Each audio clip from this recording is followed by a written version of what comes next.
It's been nearly a decade since 20-year-old DJ Henry was killed by a police officer in Mount Pleasant, New York. The Easton native was waiting for a friend outside when a police officer told him to move his car. As he did, another officer, Aaron Hess, jumped in the car's hood and fired through the windshield. Police dashcam video obtained by CBS's 48 Hours showed that after he was shot, he was handcuffed face down on the sidewalk. And while people helped Officer Hess, DJ lay unattended to dying. Hess later claimed DJ sped up and tried to run him over, but other witnesses said DJ was just following directions. The cop who shot him was later named Officer of the Year. His story is one of many like it, black men and women victims of police or other racialized violence, are being focused on in a production called What to Send Up When It Goes Down. As Jeneé Osterheldt put it in the Boston Globe, it's less of a play and more of a ritual, a reckoning, and a recognition of anti-blackness, be it police brutality, prejudice, or daily microaggressions. She joins me now, along with Deadria Harrington, the producing artistic leader for the organization behind the production, the Movement Theater Company. It's good to see you and great to meet you. Thanks so much. What were we trying to achieve with this thing? What was the goal? Yeah, so the playwright Alicia Harris, she really wrote this piece as a way to heal. You know, the black community deals with the deaths of so many folks so regularly, and needing a space for us to come together, for us to process, to deal with our grief, and to also celebrate the inherent value and worth of black folks and of our community. Did they achieve their goal?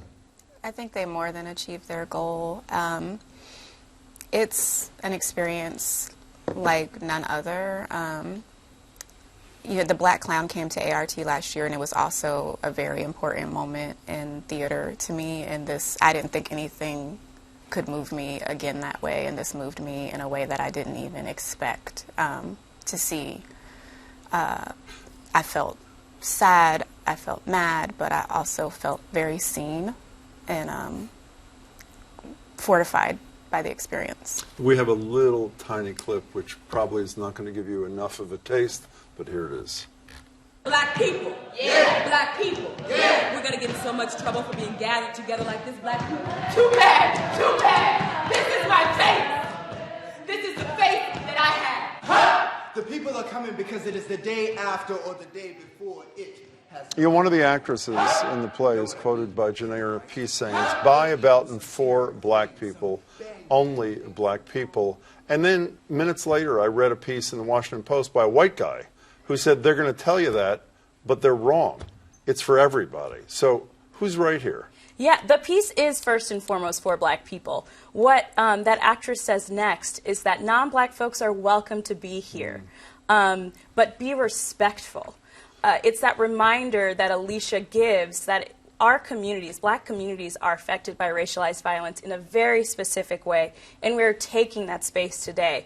And this is how our non-black folks can come to the table, how they can be present and be respectful, and then also at the end of the piece too, how they can leave and be energized and charged with the work that they need to do as non-black And they folks. are asked to leave, correct? And go out to the photo gallery, are they not? Look at the look on your face. But they are asked to leave, right? They are. So what's that like? I mean, I don't know if you use the expression or a review I read about this, talk about sharing grief. What was it like when the non-black people in the audience left the room?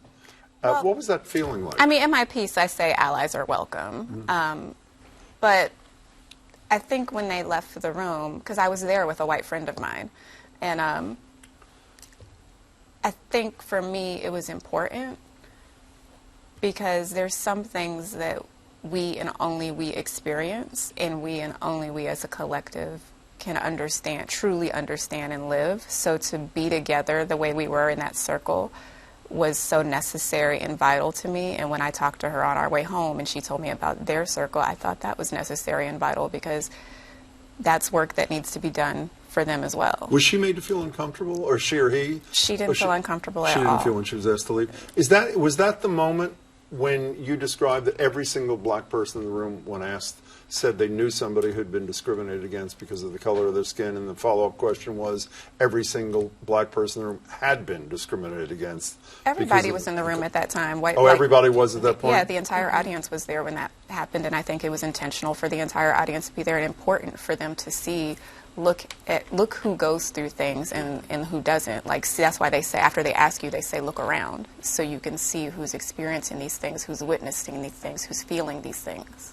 You know, it's really hard to describe, I think, what actually happens. There are many different.